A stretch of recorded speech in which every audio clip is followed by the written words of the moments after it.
Welcome back. The Sustainable Seas Trust is launching its African Youth Waste Network in Port Elizabeth. This network is an initiative that aims to grow the youth's participation in finding solutions to the continent's growing plastic pollution problem.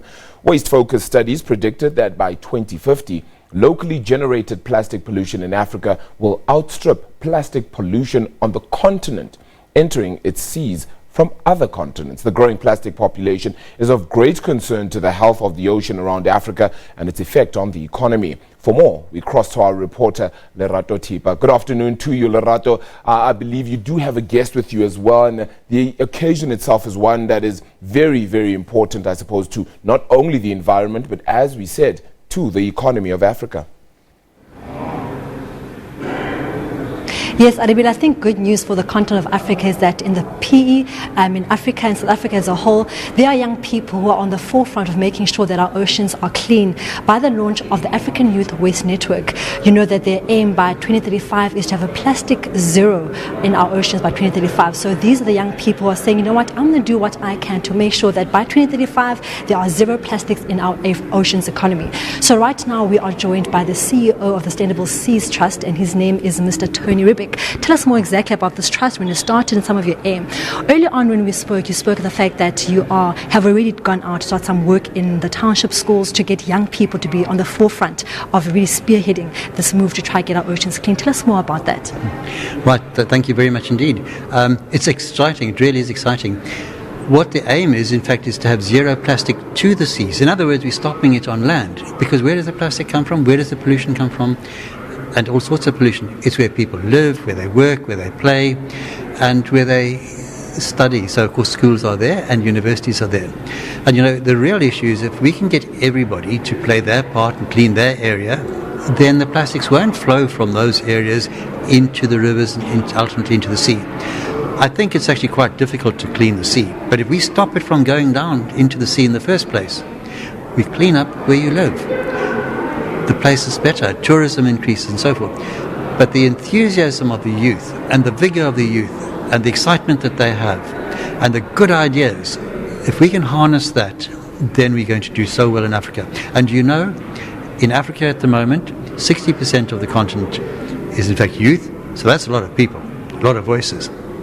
And the predictions are that by the end of the century, more than 50% of the youth of the planet will be on Africa. So they are 100% of the future. So if they can come in now and they can start performing, cleaning their schools, cleaning their homes and so forth, and that's everybody. The other really important thing about the youth is people listen to them. I listen to my kids, you listen to your grandchildren, and ministers will listen to them, businesses will listen to them. The voice of the youth is important. And what they start now as small ripples can actually grow into waves of change. But the other thing is, if they're brought up with this, then it becomes part of the way in which they live, becomes part of their ethic, part of the way in which they behave. And they then will in fact influence their own children. So I think Africa's got a good future. At the moment, Africa is the second most plastic polluted continent on the planet. Asia's the worst, Southeast Asia in particular. But huge amounts of money have been invested in Asia, and so it is in fact recovering, and Africa is going to become the worst. We would like to change that. And so the African Youth Waste Network is just one of the issues we're involving with all the adults. We would like Africa to have zero plastics to the sea. Now, not zero plastics on land, with zero plastics to the sea, which means that everybody is involved. Mr. Ribbick, we also spoke about the importance of just developing young people in terms of job creation. We spoke earlier on about how people can turn plastic and recycle it. So in terms of job creation, what role will this network play when it gets to the oceans?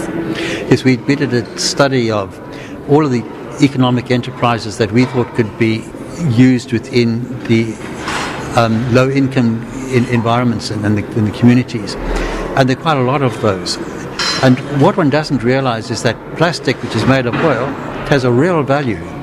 So what we need to do is make sure that it's worth people's while to pick that up and to take it to somewhere where they can be reimbursed. And I showed a film of a really great way in which this can be done in my talk a moment ago. If people recognize that plastic has a waste, has value, they can collect it, they can then either use it in terms of some of their own entrepreneurial activities, which we're trying to promote nationally and internationally, or they can, excuse me, or they can make it go to, if they have it collected and goes to recycling and they paid for it in cash or paid for it in other ways, like food and everything, then it becomes really worthwhile. And when one recognizes that plastic has a value, and that value has a good return, then you are creating jobs, you're creating a cleaner environment, you're creating pride, and one has the products as well that are derived from this. It's part of the circular economy. Last, Mr. Rubik, we have what we call the blue oceans economy in our country, which is a huge driver towards the GDP of the country and also globally as well.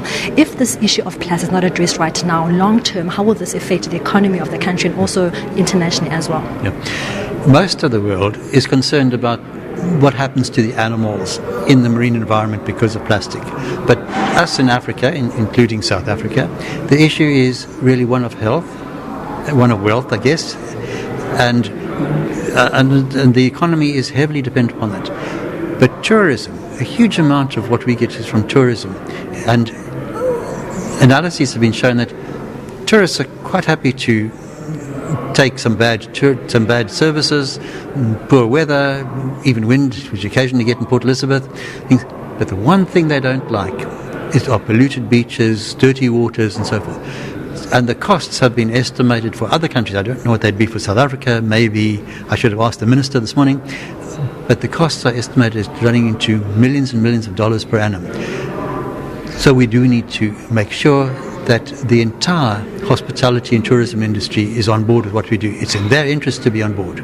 Well, that was the CEO of the Sustainable Seas Trust, Mr. Tony Rubik, saying that it is up to the youth to make sure that our environments are kept clean, not for now, but also long term, because we have to paint a different picture that says our country will be kept clean. But also saying that as on a day-to-day basis, both people just generally can do what they can to make sure that they keep the environments clean by recycling, by throwing away their plastic tins into the bins, and also just making sure that they go back to schools and educate young people about what they can do from a young age and how to keep our environment clean, and also in turn make sure that our oceans are kept clean as well. Arabi, let's back to you in studio.